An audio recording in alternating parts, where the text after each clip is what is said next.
Mtazamaji wangu, siku ya leo maajabu yameweza kushuhudiwa, mambo yameweza kusemwa na makubwa yameweza kutendeka. Je, wajua kwamba siku ya jana mwili wa aliyekuwa mwenyekiti mkuu wa tume huru ya uchaguzi ya IEBC Wafula Chebukati aliweza kufikishwa kule pande za kwao, pande za Kitale, akiwa amesindikishwa na ndege, na kule Kitale ndo inaaminika mazishi yatakuwa yanatokea. Na ikiwa kwamba siku ya leo, wakati ambapo tunairekodi video na tunaiweka, ni tarehe 7 siku ya Friday, mwezi wa Machi ama mwezi wa 3 mwaka 2025, mwili wa Chebukati uliweza kupelekwa kule tarehe 6. Hiyo ilikuwa ni jana, na inatarajiwa kwamba mazishi yatakuwa yanatokea siku ya kesho ambayo ni tarehe 8. Ningependa ufuatilie nami kwa karibu matokeo ambayo yameweza kujiri kule, ili uweze kuelewa mbona mazishi ya Chebukati yatakuwa mazishi ambayo yamejawa na vurugu kibao. First of all, to mention to you ni kwamba siku ya jana, wakati ambapo mwili wake Chebukati uliweza kuwasilishwa kule pande za Kitale, wenyeji walianza kuukataa. Kulikuwa already na vurugu hapa na pale, prokushani, maandamano kidogo, wakisema kwamba Chebukati kwa yale ambao aliwafanyia Wakenya hawamkubali, na hata if possible wangependa hata asizikwe pande za Kitale. Hayo ni mambo ambayo yalizungumziwa jana. Siku ya leo kuna ripoti ambayo imeweza kuachiliwa na mmoja kati ya Trans Nzoia boss pande za kule, akielezea kile ambacho anataka kitokee siku ya kesho. Mgeni mkuu siku ya kesho ambaye anaaminika ataweza kuhudhuria mazishi yake Chebukati si mwingine ila ni Rais wa Kenya William Samoei Ruto.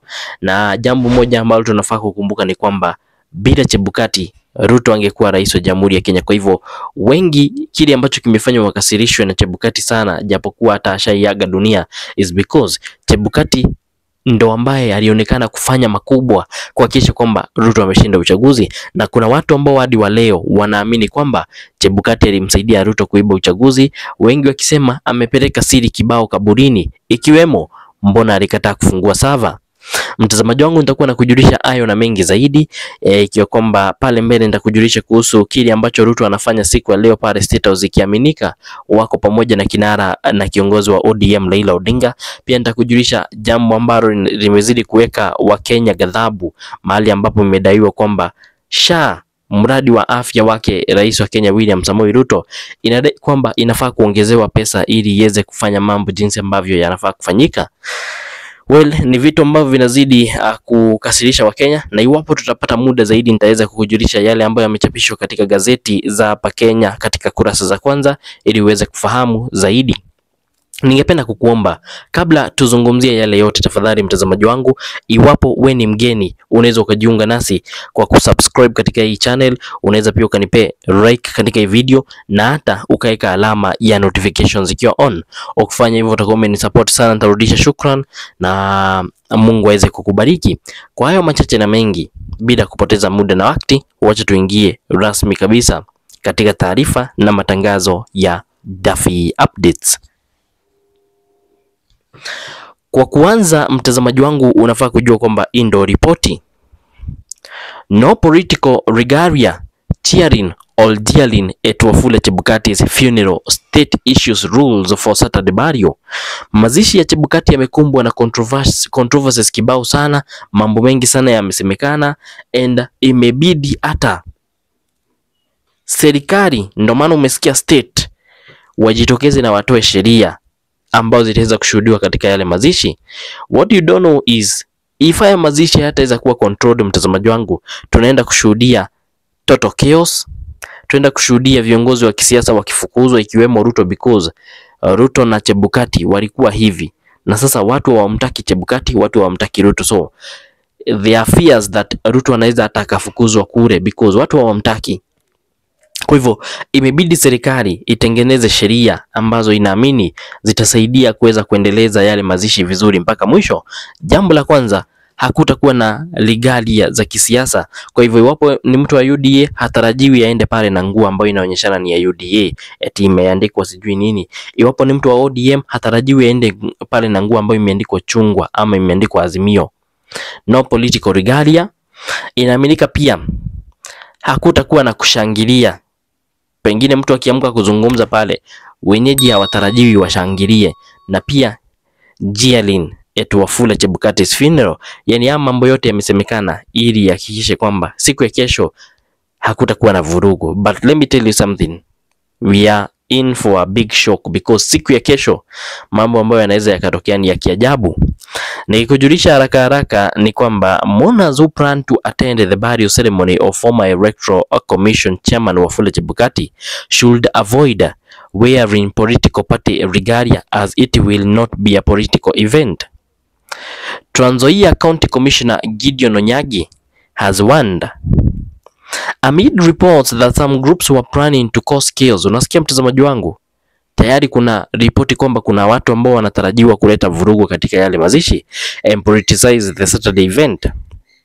The county commissioner said the necessary security arrangements have been put in place to ensure the late Chebukati's burial is peaceful and organized, assuring mourners who will attend a tight security. Kwa hivyo watu hawajazuiwa kuatenda ya mazishi, lakini kile ambacho kinajulikana ni kwamba yatakuwa na maafisa kibao, na pale kwenye lango iwapo wewe utaonekana umevalia nguo ya kisiasa ama wewe uonekane wewe pengine una mipango mingine ambayo imekupeleka kule, there are very high chances utakubaliwa uweze kuingia. Well, masani chache yamebaki, tutaweza kushuhudia kile ambacho kitajitokeza kule iwapo yataenda vizuri paka mwisho, lakini we all know which country Kenya is. There are very high chances vurugu zitaweza kushuhudiwa, na zitakapotokea nitakuwa hapa kuweza kukujulisha. Huku tukisonga mtazamaji wangu, ningependa nikujulishe kwamba tunavyozungumza Rais wa Kenya William Samoei Ruto anakutana na UDA MPs pale State House pande za Nairobi, na la kushangaza ni kwamba wako pamoja na Raila Odinga. So the president is hosting UDA MPs at State House Nairobi. Raila, Ruto, chair key parties meeting ahead of deal unveiling. Kwa hivyo inaaminika hii ni katika mipango zaidi ya kuhakikisha kwamba Raila Odinga ameweza kuwekwa ndani ya serikali, na inatokea sasa hivi tunavyozidi kuzungumza, ripoti ikichapishwa na The Star Kenya. Jambo la mwisho ambalo ningependa tuzungumze ni kuhusu jinsi ambavyo ripoti imezuka kupitia mitandao mbalimbali, kwa mfano Citizen TV Kenya wakidai Ministry of Health 6 additional cash 6 billion to boost SHA services. Mtazamaji wangu, already SHA haifanyi kazi. Tumesikia hata wabunge wakisema hivyo, lakini Ministry of Health imesema inahitaji 6 billion iongezewe ili hizi services ambazo Wakenya wanasema hawazipati ziweze kupatikana. Mtazamaji wangu, 6 billion ni pesa nyingi sana. If you don't know, if 20 million ambazo Ruto anatoa kanisani zinaleta shida, 6 billion ni pesa kibao sana. Na jambo ambalo linauma wa Kenya ni kwamba haya mambo yote yametokea, yalibadilishwa, NHIF ikatolewa, na NHIF ilikuwa sawa. Si eti kwamba watu walikuwa wanalalamika kuihusu, si eti kwamba ilikuwa imeharibika, si eti kwamba iko inafanya kazi, tukaletewa ingine. And just to tell you, ilitumia hii SHA na SHIF ilitumia mabilioni ya pesa kuweza kuundwa, na ni kitu ambacho hakikuwa kinahitajika. So taxes za Wakenya zimezidi kuwa wasted, na nitazidi kukuletea matangazo zaidi pindi tunavyozidi kujitokeza. La muhimu ni kuhakikisha kwamba ukae mbali, hakikisha kwamba una subscribe, una like hii video na unaweka alama ya notifications ikiwa on. Tupatane katika next video. Bye bye. Kabla ya kuondoka, subscribe.